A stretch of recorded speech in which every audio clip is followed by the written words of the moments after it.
Pemilihan umum kepala daerah mempunyai peranan yang sangat penting dalam pembangunan daerah. Pemilu kada juga memberikan kesempatan kepada masyarakat untuk berpartisipasi langsung dalam proses politik, memilih pemimpin yang memiliki visi dan misi untuk memenuhi kebutuhan lokal dan menetapkan arah kebijakan publik. Proses ini mendukung prinsip-prinsip demokrasi seperti kebebasan berekspresi, kesetaraan pemilu, transparansi, dan pemerintahan yang akuntabel. Pemilu kada yang jujur dan adil memperkuat partisipasi politik lokal yang meningkatkan kesadaran politik dan memperdalam pemahaman masyarakat tentang hak dan tanggung jawab dalam demokrasi. Pemilihan umum kepala daerah yang jujur dan adil juga akan menghasilkan pemimpin yang dapat dipercaya dan mampu mengelola sumber daya daerah dengan baik.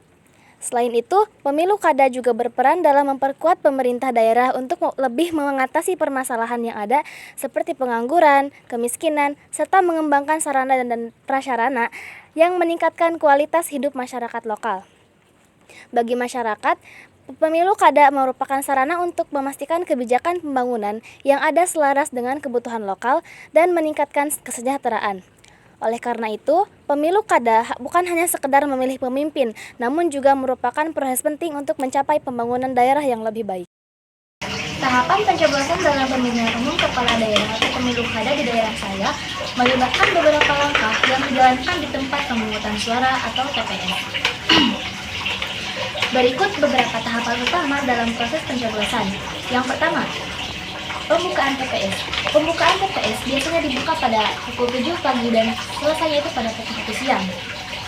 Yang kedua, pendaftaran pemilih, yaitu pemilih datang ke TPS yang sudah terdaftar dalam daftar pemilih tetap atau DPT. Yang ketiga, ada verifikasi identitas pemilih. Setelah menunjukkan identitas, petugas pemilu akan memverifikasi nama pemilih di DPT atau daftar pemilih tetap. Pemilih diminta untuk memberikan sidik jari. Hal ini bertujuan untuk memastikan bahwa pemilih tersebut benar-benar yang terdaftar dan mencegah pemilih menggandakan suaranya. Jika terdaftar, pemilih akan diberikan surat suara untuk memilih calon kepala daerah jika dipilih. Yang kelima, pencoblosan di bilik suara. Pemilih menuju bilik suara untuk memberikan pilihan mereka secara pribadi. Yang keenam, menyelipkan surat suara ke kotak suara. Yang ketujuh, ada pencatatan pemilih yang sudah memilih. Yang terakhir, itu adanya pengawasan proses pemungutan suara. Pasangan nomor urut 1 yaitu Iwan Saputra dan Dedek Muksid Ali yang diusung Partai Golkar dan PAN serta didukung 8 partai non-parlemen. Iwan Saputra adalah mantan birokrat pemerintah Kabupaten Tasikmalaya dan pernah mundur dari jabatan aparatur sipil negara untuk berkompetisi di Pilkada 2020 sampai 2024. Saat itu berpasangan dengan Iip Miftahul Pauj. Iwan juga dikenal sebagai kader Golkar dan akademisi di salah satu universitas di Tasikmalaya, sementara wakilnya Dede Muksid Ali merupakan pengusaha muda. Program unggulan paslon ini, pasangan urut nomor 1, Iwan Saputra dan Dede Muksid Ali menekankan pada perbaikan infrastruktur serta peningkatan kualitas dan fasilitas layanan kesehatan di Kabupaten Tasikmalaya. Sementara pasangan nomor urut 2 adalah Cecep Nurul Yakin dan Asep Sopari Al-Ayubi yang merupakan tokoh partai di Tasikmalaya. Cecep Nurul Yakin menjabat sebagai Ketua DPC PPP Kabupaten Tasikmalaya dan juga sebagai Wakil Bupati Tasikmalaya periode 2020 sampai 2024 yang mendampingi Ade Sugianto. Sementara Asep Sopari Al-Ayubi, Sekretaris Partai Gerindra Tasikmalaya, saat ini menjabat sebagai Ketua DPRD Kabupaten Tasikmalaya periode 2020 sampai 2024. Pasangan ini diusung oleh koalisi PPP, Gerindra, PKS, dan Demokrat.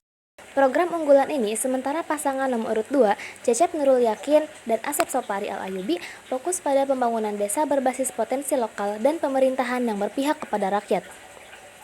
Pasangan nomor urut 3 yaitu Ade Sugianto dan Iip Miftahul Pauj. Ade Sugianto adalah politisi senior di Tasikmalaya dan pernah menjabat Wakil Bupati 2 periode mendampingi UU Ruzanul Ulum.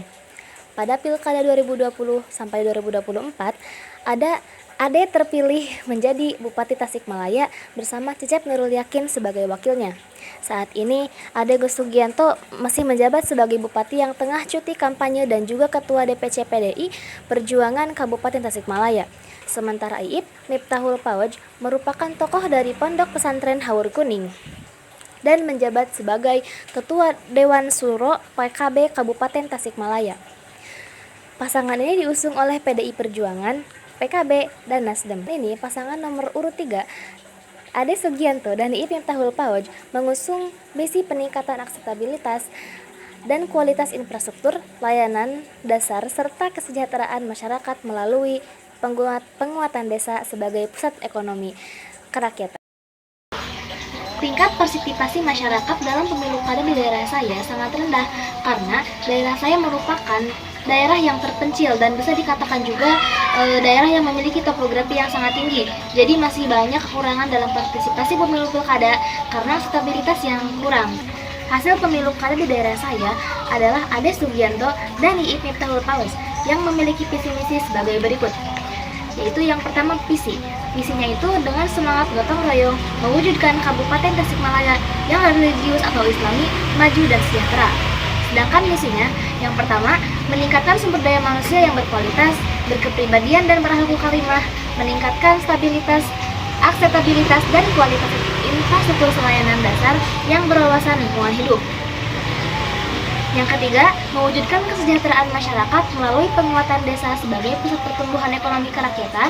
Dan yang terakhir, mewujudkan tata kelola pemerintahan yang baik, melayani dan inovatif. Adapun dampak bagi pembangunan daerah dari program unggulan tersebut adalah dampak bagi pembangunan daerah dari program unggulan Ade Sugianto terkait pembangunan infrastruktur dapat dilihat dari berbagai aspek, terutama dalam hal perbaikan kualitas hidup masyarakat dan kemajuan ekonomi.